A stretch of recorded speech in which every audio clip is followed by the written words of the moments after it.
오늘 읽은 우리 본문에 보면 당시 욥이 살던 사람들에게 굉장히 공포의 대상이었던, 또 나타나기만 하면 재앙을 가져다 줬던 이 리워야단이라는 생명체가 나옵니다. 40절 후반부에는 베헤못이라는 그런 또 하나님의 피조물이 나오죠. 하나님께서는 이런 한 창조물, 하나님의 피조물을 들어서 창조주 되신 하나님, 또 그 위엄에 대해서, 그리고 하나님의 귀한 높으신 그 어미로움에 대해서 말씀하고 계시죠.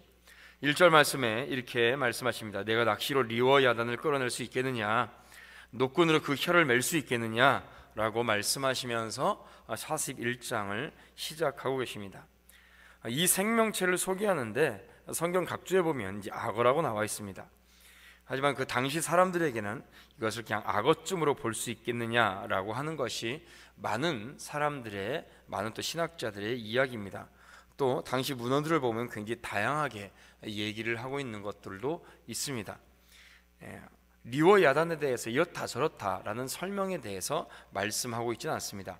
욥이나 욥의 세 친구들이 살고 있던 그 시대에 리워야단이라고 했을 때는 어떤 동물인지를 그들은 알고 있었기 때문에 하나님은 설명을 하고 있지 않죠. 물론 우리에게는 이제 설명이 필요하지만은 여러 가지 얘기의 확설들이 있습니다. 그러나 이제 그것에 대해서 이 시간 얘기하는 시간이 아니기 때문에 잠깐 넘어가고요. 그냥 악어라고 해도 상관이 없습니다. 단순히 악어라고 해도 상관이 없습니다. 왜냐하면 이집트 악어와 같은 경우는 큰 악어 같은 경우는 7m에서 8m까지 자라죠. 그러니까 보통 사람의 길이의 4배 이상 되는 악어들이 지금도 질비합니다. 그리고 한 해에도 그 악어로 인하여서 다치거나 목숨을 잃는 사람들이 요즘에도 10,000명 가까이 된다니까. 이집트 악어 정도로만 생각해도 그 악어의 이 동물에 대한 어떤 위험성이나 에 대해서는 굉장히 우리가 그냥 잘 알 수가 있는 것이죠. 리워야단인 이 생명체가 하나님의 창조물이긴 피조물이긴 한데 어떤 것보다도 무시무시합니다. 사람들이 절대로 길들일 수 없는 생명체라고 말씀하고 있죠. 그러면서 욥과 욥의 세 친구들에게 하나님께서 말씀하십니다. 넌 이것에 대해서 만질 수가 있겠느냐? 함부로 길들일 수 있겠느냐? 작은 낚시채로 그것을 건질 수가 있겠느냐? 잡을 수가 있겠느냐? 라고 계속 하나님께서 말씀하고 계시죠. 7절과 8절에 이렇게 말씀하십니다. 내가 능히 많은 창으로 그 가축을 찌르거나 작사를 그 머리에 꽂을 수 있겠느냐? 내 손을 그것에게 얹어보라. 다시는 싸울 생각을 못하리라. 이 생명체를 하나님께서 말씀하시는 이유가 있습니다. 이것은 하나님께서 창조하신 피조물이라 하나님께서는 그 뜻대로 하나님의 마음대로 할 수 있죠. 그러나 사람은 그 어느 누구도 감히 이 생명체와 싸울 엄두를 내지 못한다는 말씀입니다. 시편 74편 14절에 보면 리워야단에 대해서 하나님께서 또 다른 말씀을 하고 계십니다. 하나님께서 리워야단의 머리를 부순다라는 말씀이 시편에 기록되어 있습니다. 하나님께서 만드신 피조물이기 때문에 이 생명체가 어떤 생명체인지 아무리 무섭고 굉장한 힘을 가지고 있을지라도 하나님께서는 이것을 살리기도 하시고 죽이기도 하시고, 하나님께서 머리를 부수고 싶으시면 머리를 부술 수도 있습니다.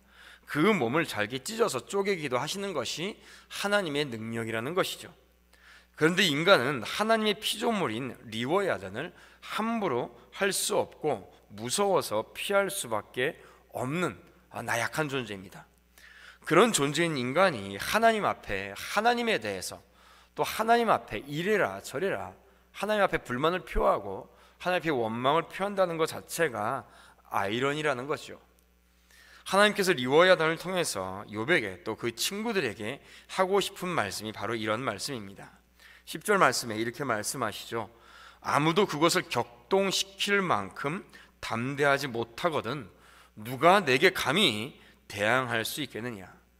이것이 하나님께서 우리에게 주시는 말씀입니다. 아무리 리워야단에게 함부로 할 수 없으면서 하나님이 나에게 함부로 대할 수가 있겠느냐라고 말씀하시는 것입니다. 욥이 하나님께 트집을 잡고 욥이 하나님께 원망하고 불평했습니다. 하나님께서 왜 나에게 하시는 모든 행동들이 불공평합니까? 욥이 말하죠. 하나님 너무나도 불공평합니다. 나에게 왜 이런 일이 일어납니까? 나에게 좀 말씀 좀 해보십시오. 변론 좀 해봅시다. 난 이렇게 선하고 귀한 길을 걸어가고 있는데 하나님, 나에게는 왜 이런 고난과 고통을 주시고 계십니까? 좀 말 좀 해보십시오. 나하고 좀 1대1 좀 만나서 좀 누가 맞는지 얘기 좀 해봅시다. 감히 함부로 이렇게 얘기할 수 없다라는 겁니다. 하나님께 대해서 온갖 말로 하나님을 원망하고 불평했던 욥이었고, 또 욥의 친구들은 자신들의 모자란 지식으로 또 자신이 가지고 있던 경험으로 한낱 100년도 살지 못하는 그런 인간이 하나님에 대해서 다 안다고 자랑했던 사람들이죠. 이것에 대해서 하나님께서는 말씀하고 있는 것입니다. 사실 이것은 오늘날 우리들도 저지르고 있는 우리의 죄된 모습이죠. 하나님이 창조하신 피조세계 그 어떤 곳조차도 우리는 100% 다 아는 것이 제대로 없습니다. 아무리 작은 생명체라 할지라도 그 생명의 신비에 대해서 우리는 다 알 수가 없죠. 어떻게 봄이 오고 여름이 가고 또 가을이 오며 또 겨울이 오는지에 대해서 알 수가 없습니다. 그 생명체의 신비에 대해서 알 수가 없습니다. 한 랍비가 이런 얘기를 했죠. 하나님이 만드신 태양을 두 눈 뜨고 바라보지도 못하면서 하나님을 보겠다고 보여달라고 하는 어리석은 인간이다. 그렇죠?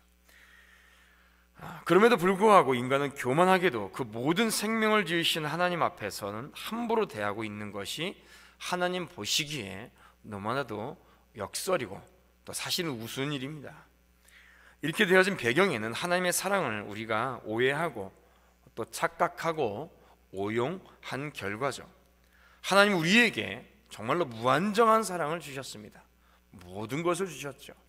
사실상 당장이라도 우리의 죄로 인하여서 그냥 죽어도 마땅합니다. 우리의 모든 고통 속에서 그냥 놔둬도 그냥 마땅합니다. 우리의 기도를 사실상 들어주지 않으셔도 우리가 뭐라고 할 수 있는 존재가 감이 되지 못합니다. 그럼에도 불구하고 하나님께서는 우리에게 엄청난 사랑을 베푸셨습니다. 모든 사랑을 주셨죠. 끝없는 사랑을 베풀어 주셨습니다. 그렇다고 해서 하나님이 멸시를 받거나 하나님이 무시받거나 해서는 해는 존재가 아니라는 겁니다.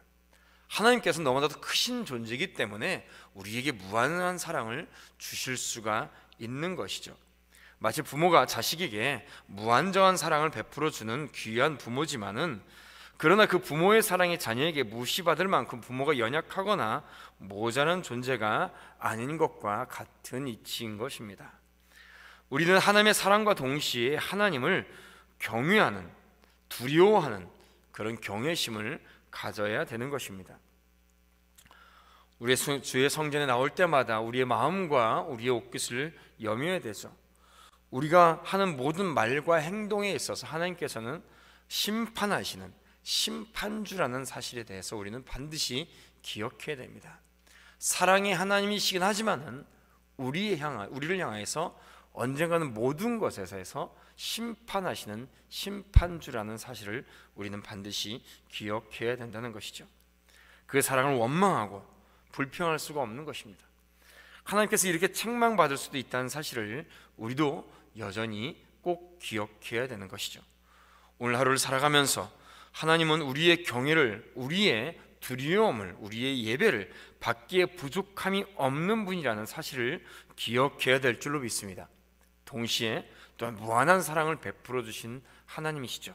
사랑의 하나님과 동시에 우리를 만드시고 우리를 심판하시는 심판주라는 사실을 반드시 기억하면서 그 믿음 안에서 하나님을 향한 경외심을 잃지 않고 믿음 안에서 승리해 나가는 우리 복된 성도들 되시기를 주님의 이름으로 축원드립니다. 오늘 기도하겠습니다. 하나님 아버지, 주의 은혜와 사랑을 감사드립니다. 나의 창조주 되시며 나의 심판주 되시며 또 나의 구원자 되신 하나님을 찬양합니다.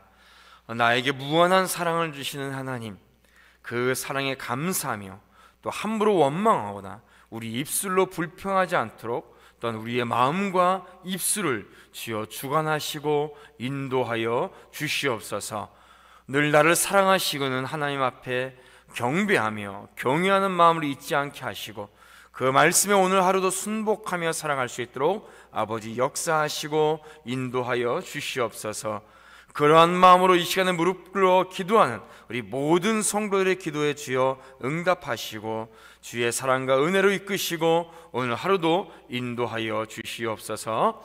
감사드리며 예수님의 이름으로 축복하며 기도드리옵나이다. 아멘.